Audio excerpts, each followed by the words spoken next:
ابھی کام ہمارا رسم پر آ رہا دن بدن، ایک رسم، بس ایک رسم ہے بیچارے، جیسے صبح ہوتی ہے شام ہوتی ہے، بس ایسا ہمارا کام ہوتا ہے۔ صبح گشت کا دن آیا، گشت کر لیا، تعلیم کا موقع آیا، تعلیم میں بیٹھ گئے، بس ہمارا کام اتنا ہی رہ گیا۔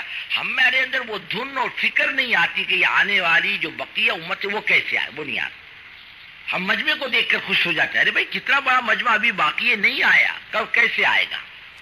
ہمارے بزرگوں پر اس کا غلبہ ہے، حضرت جی پر اس کا غلبہ ہے۔ یہ امت کیسے آئے، امت کے کانوں تک اللہ کی بات کیسے پہنچے؟ مولانا اظہار صاحب کو آپ نے دیکھا ہوگا کبھی پرانوں کی مجلس میں غصہ ہوتے ہوئے، ارے اللہ کے بندو کیا کر رہے ہو اپنے علاقے میں؟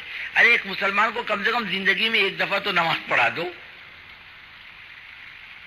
وہ بھی نہیں ہوتا ہم سے۔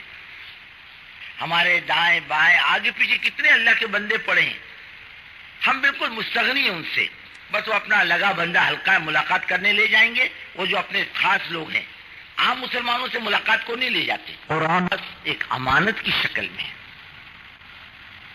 اس کو امت تک پہنچانا، اور کیسے پہنچانا ہے معلوم؟ کہ اللہ کے بندے کھڑے ہو جائیں اللہ کے دین کے کام کے لیے۔ ہمارے اور آپ کے پیچھے بڑھاپا ہے، بیماری ہے، نرم گرم ہے، ہم سارا کام تو نہیں کر سکتے۔ 2 آدمی 4 آدمی مل کر 10 آدمی مل کر پورے شہر پر محنت کر سکتے نہیں۔ جب تک کام بانٹو گے نہیں کام ہوگا نہیں، کام بانٹنا پڑے گا، کام بانٹ کر چلے گا،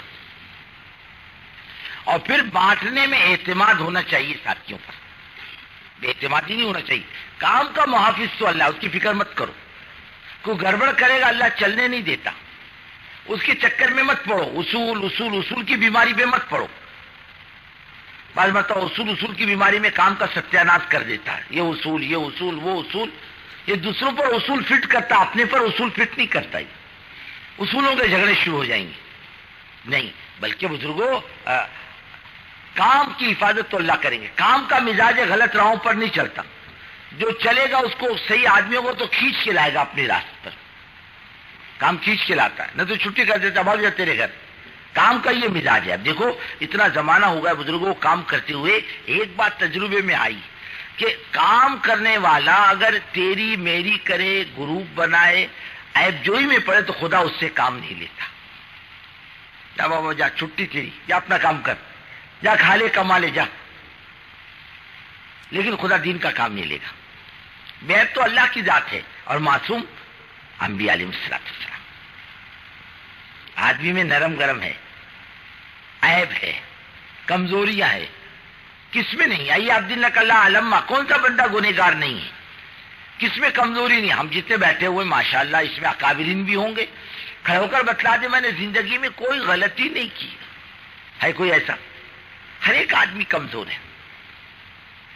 ایک مرتبہ ایک عالم کو، مولوی صاحب کو مولانا الیاس رحمۃ اللہ علیہ نے جماعت دی، اور جماعت گڑبڑی تھی۔ کیسی تھی؟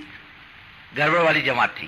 وہ آگے جا کے گڑبڑ کرنے لگی۔ وہ مولوی صاحب جماعت لے کے نظام الدین واپس آئے۔ حضرت مولانا الیاس رحمۃ اللہ علیہ نے سمجھا بجھا کر پھر انہیں آگے روانہ کیا۔ وہ پھر آئے جھگڑ شگڑ کے، پھر سمجھا بجھا کے روانہ کیا۔ پھر آئے تیسری دفعہ، بولے حضرت کوئی اچھی جماعت دو، یہ کیا بگڑی ہوئی جماعت دے دی؟ فرمایا مولوی صاحب یہی مال آتا ہے اپنے پاس۔ کون سا مال آتا ہے؟ ایسے ہی اسی کو ٹھوک ٹھاک کے برابر کرنا ہے۔ ویسے اپنے کمپنی میں کیسے مال آنے والا؟ یہ بھنگار کا مال آنے والا، لیکن کمپنی اس کو دھو دا کے صاف صوف کر کے دوا مار کر اس کو نکھار کے مارکیٹ میں لاتی ہے۔ بھنگار مال کو کیا کرتی؟ امت تو صدیوں سے بے دین پڑی ہے، یہ آئی یہ بگڑی ہوئی قوم۔ ایک جماعت آئی تھی ایک مرتبہ ایک صوبے سے، اچھی جماعت تھی، اس میں خان صاحب تھے۔ وہ بولتے تھے بس دنیا میں حق حلال ہم ہی لوگ کھاتے ہیں، دوسرا روزی کوئی حلال کی نہیں کھاتا، وہ حرام کی روٹی کھاتے ہیں، ہم حلال کی روزی کھاتا ہے بس۔ تم کون سی حلال کی روزی کھاتے ہو؟ بولے ہم افیم گانجے کا دھندا کرتا، ہمارا حلال کا مال ہے، باقی سب کا حرام کا۔ ایک دن امیر صاحب کا گریبان پکڑ لیا اس نے ہمارے مرکز پر۔ میں بیٹھا تھا، میں نے کہا امیر صاحب یہ کیا؟ پھر اس کو 2 آدمی بول کے 2 تھپڑ مارے اس کو؟ نہیں بولے ایسا مت کرو، مارو گے بھاگ جائے گا، پھر بننے کا کوئی راستہ نہیں رہے گا، اس کا کون سنبھالے گا اس کو؟ امت تو ایسی بگڑی ہوئی ہے نہیں بگڑی ہوئی، گڑبڑ کرنے والی ہے تو ہے ایسی۔ اسی کو ٹھوک ٹھاک کے برابر کرنا. ایک آیا کہنے لگا کہ جتنے دادا لوگ ہیں سب کی لسٹ دے دو میرے کو. میں نے کہا کیوں بھائی؟ بولے ملاقات کروں گا. میں اسی لائن کا تھا. بولے کسی زمانے میں تو قوم ایسی آنے والی ہے اپنے پاس غوث قطب ابدال آنے والے. ارے بولو نا, کوئی بزرگ آنے والا نہیں, یہ قوم آنے والی ہے. یہ کام کرنے والی اس وقت کیسے, کون کہاں سے آیا یہ دیکھو نا.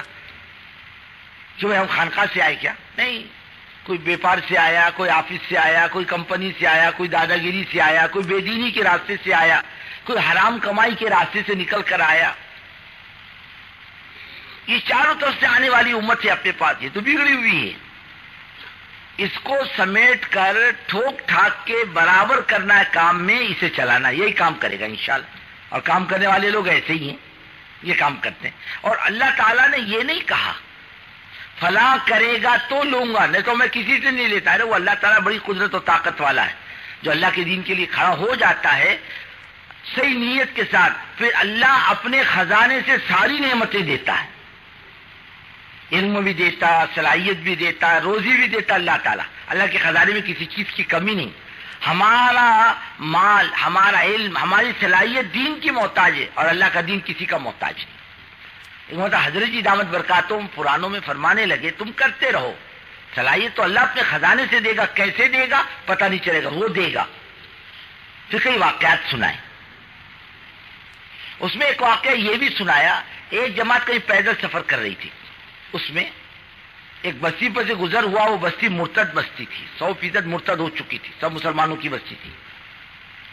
تو ان لوگوں نے دیکھا مسجد ہے بستی میں, بند تھی. وہ پہنچ گئے. وہ بستی والوں نے کہا بھائی سب جاؤ آگے جاؤ, یا ٹریننگ جو تھی ہمارا تمہارا کوئی تعلق باقی نہیں رہا.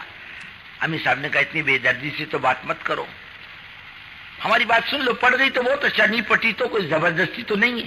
تمہیں تبلیغ والے ڈنڈا لے کے پھرتے کیا؟ ارے بولو نا, جو نہیں مانے گا تو بولے ماریں گے اس کو. نہیں, سن لیا بہت اچھا, نہیں سنا تو خاموش. بولے کوئی دو بات ذرا ڈھنگ کی کہتے ہیں, سمجھ میں آئے تو کر لو, نہیں آیا تو ہماری کوئی زبردستی نہیں. تو مقامی لوگوں نے کہا ٹھیک ہے, اگر ہم کو نہیں پٹی تو ہم آپ کو ٹھہرنے بھی نہیں دیں گے یہاں پر. بولے چلو منظور, جاؤ ساری بستی کو جوڑو جا کر. اور ساری بستی کو جوڑا جا کر. امیر صاحب نے 2 رکعت پڑھی, نے کہا اللہ یہ بیچارے جنت میں جائیں گے, آپ کا کیا نقصان, اور یہ جہنم میں جائیں گے, آپ کا کیا نفع. اللہ نیک توفیق دے دے, کوئی راستہ کھول دے ہدایت کا. سب گاؤں جمع ہو گئے. امیر صاحب کھڑے ہو گئے. ہاں بولے کیا بولنا ہے تمہارا؟ بولے ہمارا دین سے کوئی تعلق باقی نہیں رہا. بولے ایسی جھوٹ بات مت بولو. بولے کیوں؟ ارے بھائی تمہارا باپ مسلمان تھا. بولے ہاں, ماں بھی مسلمان تھی, باپ بھی مسلمان تھا. بچپن میں تمہاری ختنہ ہوئی تھی کہ نہیں ہوئی تھی؟ بولے ہو گئی تھی. بولے اب تم جب تک ختنہ واپس نہیں کرتے دین سے نکل کر واپس نہیں جا سکتے. ہاں بولے یہ عیب تو اپنے میں عیب ہے, یہ کمزوری ہے. پڑھو سب کلمہ لا الہ الا اللہ محمد الرسول اللہ. ایک جھٹکے میں قوم ایمان میں داخل ہو, نہ قرآن نہ حدیث. ہوتا نا شاہ, اللہ کب کتنی صلاحیت دے گا نہیں بول سکتے, کرتا رہے آدمی.